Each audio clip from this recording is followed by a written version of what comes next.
Good morning, everybody. It's Monday, and I was on my way to work, and I was thinking about what is the message for today. And I think what's really important in this hyper-casual game industry and understanding the relationships between developers and publishers is to understand the business itself. And I am speaking to game devs out there who are thinking about publishing and making hyper-casual games, or even studios, established studios that decided, oh crap, we've not been successful doing this. Let's do some hyper-casual games. They're pretty simple. I think we can already make them. I think there's a business behind it.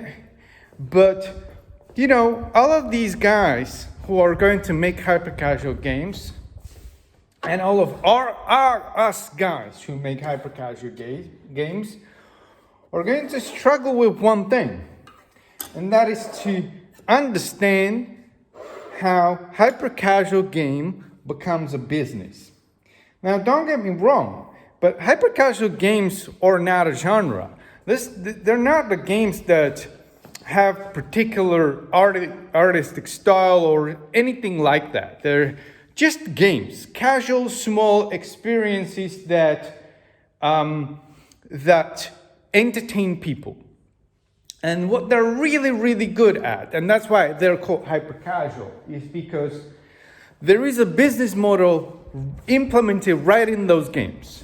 So those games don't need a huge retention. They don't need like a huge session. They don't need like a crazy live ops. Are you kidding me? Like these games don't even think about that.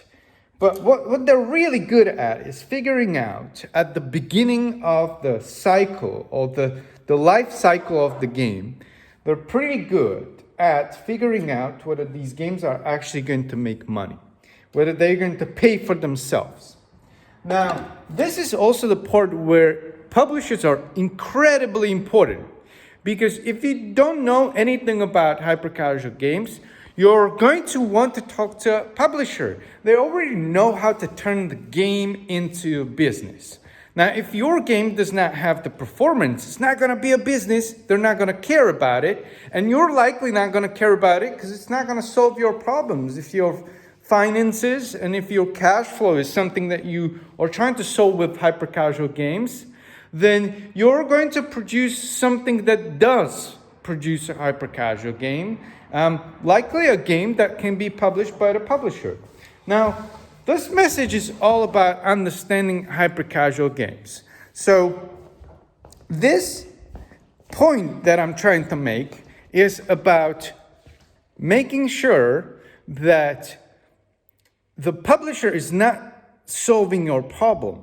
It is you who solves the problem. And it's of course, it comes a little later, but you're going to want to know every single thing that publisher does to make your game successful, to turn your game into business.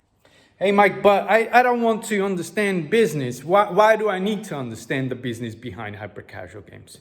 Well, there's two things. Listen, you have to and you also don't have to. So let me tell you why you have to. I believe that building a sustainable business, building a future where you can pay bills, you can pay for a living from making games, comes from understanding the business, right? And the second part would be you have to understand the business behind hyper-casual games to build hyper-casual games. These games are driven by metrics, and these metrics are built into the core design of the game. So if you don't understand that, it's unlikely that you're going to have a hyper-casual games. It's unlikely that you built successful or a hit game. And that's what I believe in the first place. Your second option, obviously, is don't care about this stuff and just produce until one become successful, until you get to the stage where, oh, finally it's here, 2 years, 5 years later, I've got it.